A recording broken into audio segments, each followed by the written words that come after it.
What's up, guys? Welcome back to another Thompson's Two Cents. I'm your host, as usual, Larry Thompson, giving you guys my 2 cents on the market, breaking it down from the top, right? Talk about the nice save that occurred this week in the markets, and really talk about what the mega cap names did to kind of save the underlying divergences that are taking place. Kind of see by the title, I think there's a lot of market of stocks, right? You have the stock market, and then you have the market of stocks that are in no man's land. So that's what we'll be breaking down. I'll be breaking down the divergences I'm seeing, right? Some of the mega cap strength we had this week. Look at Apple up, almost 10%, Nvidia up 5%, Alphabet up 6%, Amazon up 3%. So, right, that mega cap strength isn't something that's bearish, right? But just realize that that's not breadth, right? And what we want to understand is those differences between the stock market and the market of stocks. So let's get into it here. The first thing I'm going to be sharing is the S&P 500, just zooming out like we do every week, because I think if you understand the structural trend, you understand whether or not you should be opportunistic, taking risk in the market, or you should be trying to preserve your capital. And at sometimes you just might sit on your hands and wait. So what we have here, right? S&P 500, beautiful charts of the past 3 cycles, right? And this cycle is mirroring to some degree, right? The last V recovery we had.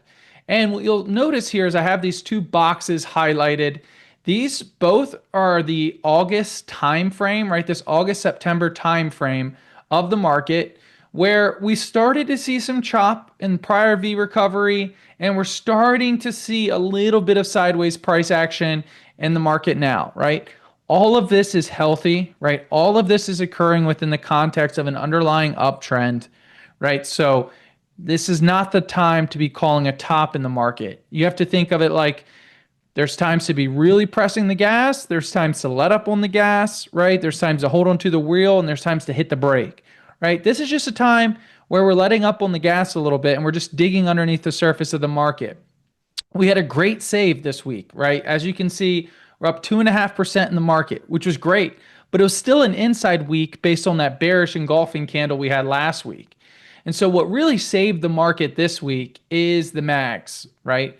Those MAG 7 names, the Tesla, Nvidia, Amazon, Microsoft, Google, Apple, Meta.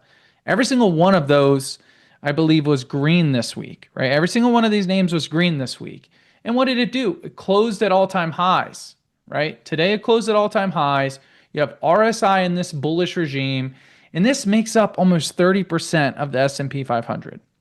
So as I kind of go through some of these breadth divergences or breadth lack of confirmation in some of the breadth I'm seeing, just keep in mind that it doesn't matter if the strongest names are on the field, right? It just matters if you're allocating to individual stocks, that it might be time to just ride the market instead of trying to pick individual names. That's all I'm trying to highlight here, that nuance. No top picking, not getting bearish, but just understanding the nuance of what's occurring underneath the surface for the market. So, like I said, this chart, it's hard to be bearish when the best stocks in the world are going up, making new all-time highs, staying with momentum in the bullish scenario. And one of the stocks that really helped this week, that's right, been a story stock, unfortunately, this week, right? This was news-driven move in something like Apple. It's been a laggard. Been a laggard in the market. Apple has been, right? Was below its 200-day, was below its all-time high AVWAP. But that April low AVWAP was serving as support. And we saw this sell-off after earnings, and sentiment was pretty much in the gutter.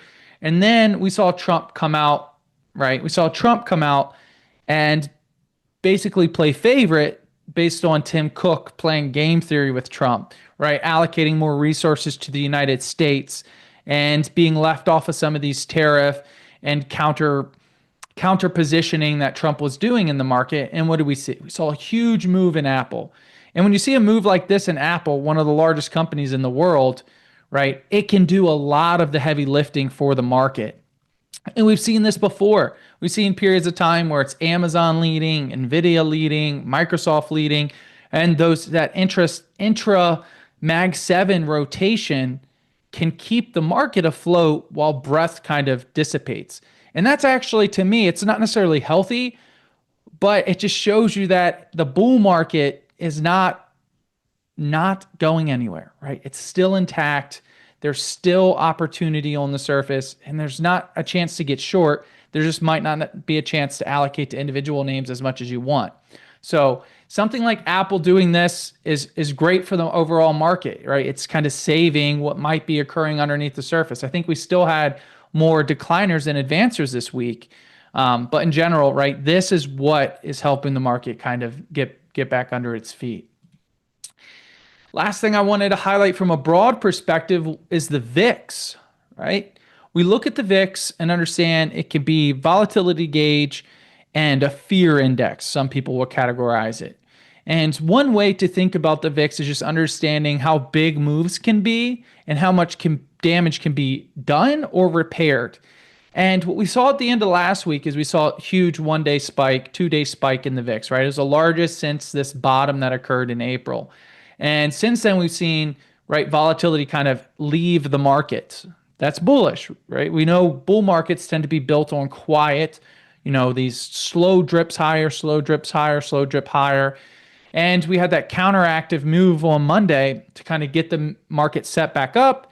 And then we've kind of just chop kind of those small moves again that we've kind of seen in the market. And so seeing that VIX, I wrote about this in my Sunday stock list, seeing that VIX get back below 20 was kind of that signal that, okay, this was kind of everyone selling a little bit of everything, and it's okay. You don't need to necessarily be panicking about the market at this moment. So overall, the market's healthy, right? We're talking about a shorter time frame as I get into these next charts, and maybe some signs of caution that could be occurring underneath the surface. So first chart I want to take a look at is just understanding the nuances of market of stocks versus the stock market. So let's take a look here at equal weight S&P 100 versus market cap weight S&P 100. And so, right, essentially in the market cap weighted, right, the largest names continue to dominate it, right? It has that cap heavy, top heavy construction. Equal weight, each one represents about 1% of the ETF. So each one has that equal weight, right? Everyone has equal say, and that would be representative of the market of stocks, right? Market cap weighted is when people refer to the market or the stock market.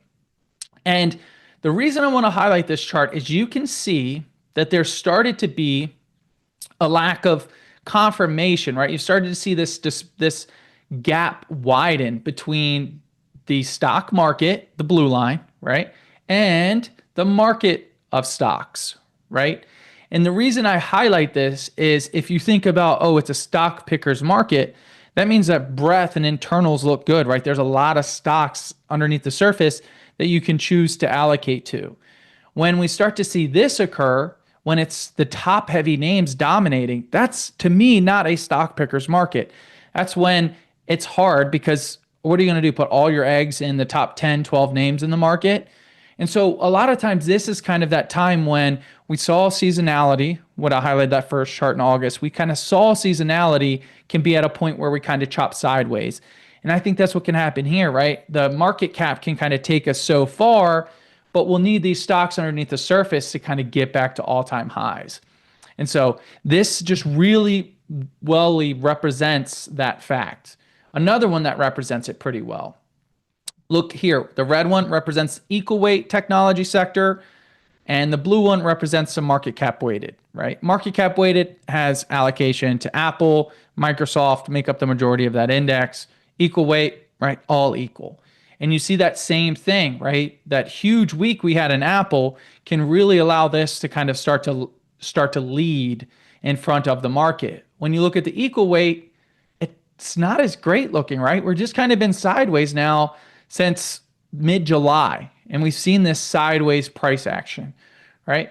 Not a reason to get short the market, just a reason to understand that what's on the surface isn't telling the story fully of what's occurring, and just something to highlight because that can signal, right, that foot off the gas, right? Still going forward, just the foot is off the gas a little bit in the market. So this is a good way to kind of analyze that underneath the surface market.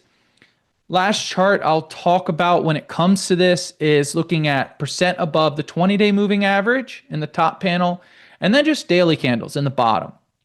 And what we saw, and this is kind of what helped put on a hedge last week, is we saw this, right? We saw higher highs in S&P 500. We saw lower highs in percent above their 20-day.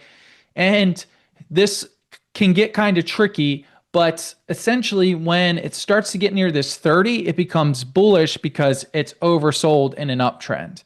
And we didn't really quite get to 30. You could see we got to around 35 and we're starting to tick back up, which is great to see this week. But I want to see follow through because right now 48% of stocks are above their 20-day moving average. I'd like to see that get back above 50. That kind of gives me signal, okay, maybe I start allocating again because it's not just the mega cap names that are leading the market higher. Not a complaint, just an observation, right? We're just analyzing and observing price. I don't have any emotions with it, just a reality. And so what I want to see here is I want to see the percent above the 20-day get back above 50 and right, maybe that new all-time high before I get overly zealous about the market here. Because when you see those divergences, it's not necessarily the time to put your foot on the gas on things that are breaking out because the breakouts don't tend to hold. Another thing you can look at, I didn't highlight it here, but take a look at 1 month new highs, 1 month new lows. Look at 52-week highs, 52-week lows, and you'll see 52-week highs, we're not seeing expansion in it. We're not seeing expansion in 1 month highs. We're actually kind of seeing that dissipate a little bit. And what that tells you is that the breakouts are kind of starting to fail a little bit. Not bearish, right? Because a failed breakout can turn into a bull flag, which then is a continuation pattern of that underlying trend. So if this aren't bearish developments per se, it's just not all gas, no brakes.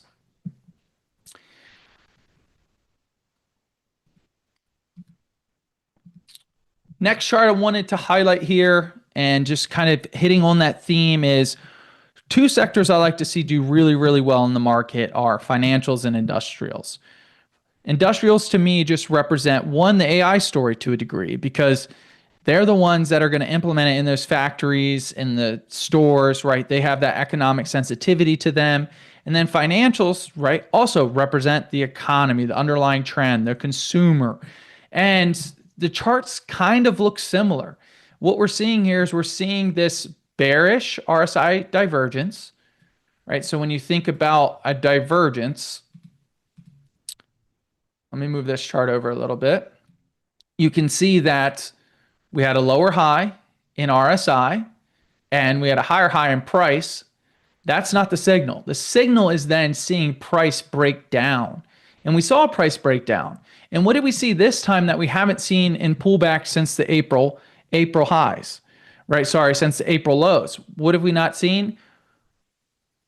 RSI actually got below 40, right? Didn't get oversold, still bullish underlying trend, right? Especially if you zoom out on the chart.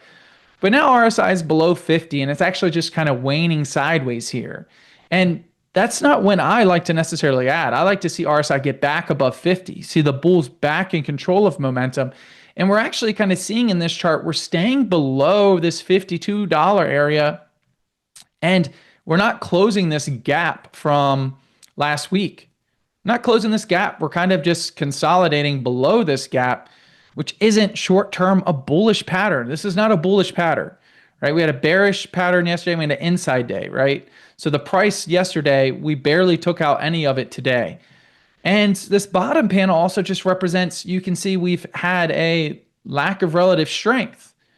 And I typically like to see relative strength in something like financials. So that's where, sure, go ahead, allocate all your money into the mags, right? Allocate all your money into 7 stocks. Feel free to do that. But if someone is just telling you, yeah, man, you could throw a rock and hit a bullish chart right now. Yeah, man, this random stock's making an all-time high. Well, financials aren't. Counterpart to financials that I just mentioned, industrials, right? Industrials, strong underlying uptrend, nice breakout, but industrials pulling back, right? Industrials starting to lose some relative strength. Industrials starting to wane a little bit sideways, still keeping bullish RSI, but this isn't foot on the gas behavior by the components in the market that I like to see outperforming and doing well, right? So you just couple that with the breadth, couple that with the fact that some of the sectors that I like to see leading are kind of waning a little bit. Not just where we're kind of stuck in this no man land below these highs, but above that last Friday's close, and they're just kind of waning sideways here, right? And that's being masked by the mega cap strength. Nothing wrong with it, just a reality, kind of just a reality of the market at the moment. So this chart to me, the RSP, right, equal weight S&P 500 is another one that I think tells the story really well of the 500 names individually, right? Gives them each a vote of what's going on. And this is why I say stocks might be in no man's land. Because once again, we had this RSI divergence where we had lower momentum, higher price, and we had this prior high. We failed to break out. But what did we do? We held the low from last week, and now we're just kind of moving sideways in price action. Price action is just moving sideways. It's a bull market, so I expect the bull market to solve these problems because bull markets solve problems. That's what makes them bull markets. But reality is this is going to become a problem, right? It's going to become a worry sign. Doesn't mean you get out of the market. It's just now there's one worry sign, right? When there was zero, now there's one, right? That's kind of how you can look at it. And so I don't see, if this is what the market of stocks is doing, I don't see a reason to be allocating at this moment to the market of stocks. Let's see RSI get back above 50. Let's see follow through and get back above, maybe back to all-time highs before we're then allocating again. Or let's see extreme oversold conditions that bring us back to this 200-day April low AVWAP, prior high AVWAP, right? Let's see a flush out, right? Or pin it higher. But I think that's what we wait for in this moment, because if not, you could just get chopped sideways because, like I mentioned, that seasonality in sentiment is kind of, right, is becoming a headwind at the moment. So those are the charts when it comes to why I said no man's land. And I hope you guys kind of understand that nuance that's taking place. So shout out to the people in the chat. Wavy, I see you. Chef Aaron Andretti, I see you. What are we chefing up this weekend? It's a good question. I think we're going to do some Indian this weekend. I think my wife and I are going to do some Indian this weekend. Wavy said, time for lots of tequila. I'm more of a mezcal guy, but I like some tequila. Little mezcal with some, I might make this little spicy mango syrup to go with it. So I might make a little, mezcal margarita. So those are kind of what I'm doing. Thoughts on activity and oust. I'll get to that one in a minute. But let's kind of go through a couple other trades that I do like that are on the sheets that I kind of gave you that overview of. Just right now, I'm not placing a ton of trades in the S&P 500 market of stocks, right? I'm still allocated, just not necessarily adding at the moment. But outside of the S&P 500, right, some interesting areas of the market that are shaping up. One I'll start with here is Genius Sports, right? So I wrote about this on Tuesday. So if you guys aren't signed up, go to Thompson's 2 cents. It's free. All right, Tuesdays, Thursdays. I also do this on Fridays. And then Sunday, I send out my stock list. And one of the names I've been talking about is Genius Sports. So you can see just a beautiful base forming in Genius Sports. It retook that IPO AVWAP. RSI is staying in this bullish regime, and we just kind of continue to tick higher. Right. So this is an area of the market that, right, outside the S&P 500, talking about just general market regimes, you're seeing really good strength in this name, and you're seeing that fundamental-esque turnaround, right? You don't tend to see these bottoms occur, get above those IPO AVWAPs, and kind of follow through without there being a fundamental shift in how investors are seeing this company. So I'm sure if you looked at the fundamentals, right, they've improved during this time frame to kind of support the changing character that we've seen underneath the surface. So Genius Sports, it's something I wrote about twice now. Like I said, you can check that out, but I continue to hold this name, just setting a trailing stop. But as you can see, this RSI staying in this bullish regime, right? Seeing it now, right? It's building relative strength to the broader indexes of the market is a name I like. Another area of the market that started to, shape up this week after getting kind of punched in the face last week is lithium, right? So when we look at lithium, the thing I like about this chart is you can see we have this downtrend, we have this horizontal support, and we have this like scoop scoop and score pattern, right? So not only do you have an ability to manage risk from this diagonal trend line, you also have this horizontal trend line to manage risk against. And you have what I like to call a peekaboo, right? Kind of broke out, kind of got whack-a-mole, and then now it's starting to break back out. And what I love to see when I see something like this is when it gets punched in the face, when the market gets punched in the face, when an individual name gets punched in the face, and you look at that weekly chart, if that's the time frame you trade, if you look at the daily, right, seeing RSI 50 be the level for which it rebounds is a great tell that during that pullback, right, bears didn't overtake momentum, bears didn't gain control of the stock. And so this being above 40, I like it long, right? I like it long lithium, right? It doesn't look like a lot of other charts. If we see rotation during this period, maybe the market consolidates, but we see rotation underneath the surface into other areas of the market. This is something I would like to see, right? Up 7.5% this week, RSI staying in that bullish regime. So beautiful looking chart here. I think this is another area of the market you might want to look at those individual names and kind of stay allocated to. But let's get into a couple chart requests and then I will get out of here. So let's take a look at Oust. Someone asked about Oust. Okay. So Oust, right? Kind of similar to Genius when you look at this chart. It has that base, right? That base that's trying to break out, and then it looks like it had earnings this week. And right, kind of got hit with earnings. I kind of built this shooting star pattern, as they call it, right? Where you have that long top wick, which basically just means that the sellers sold it back down, right? Closing mid price for the week. So nothing bearish there, but just kind of highlighting that. So how I would look at this chart, let's make some quick annotations to it. Show you how I'm seeing it here, right? Kind of seeing this level here around $20-ish as support, right? You can see that base occurring. So above 20, right? Still a strong area of the market when you zoom out. So no reason not to continue to have your allocation if you are allocated to this area of the market. Don't see anything that would tell me to get out of it. Just, right, a little pullback, which is occurring in a lot of stocks. Doesn't mean you have to necessarily get out of them. Just understand that context. Okay, and then the other thing I wanted to do with this is just look at it on a base reversal pace. So yeah, you can see here on the left-hand side, you have some volume by price, which can represent some resistance, right? There's just prior history in a name like this at these levels. And so we get above, right? We get back above this 25 and it's green lights. It's green lights in a name like this. Last thing I want to do is just run an AVWAP.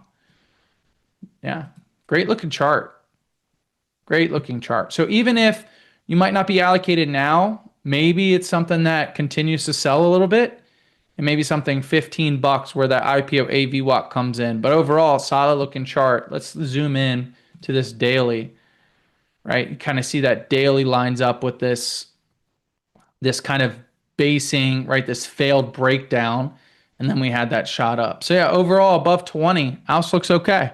I think you continue to kind of stay in that name overall. So love it, guys. So that's what I had for this week.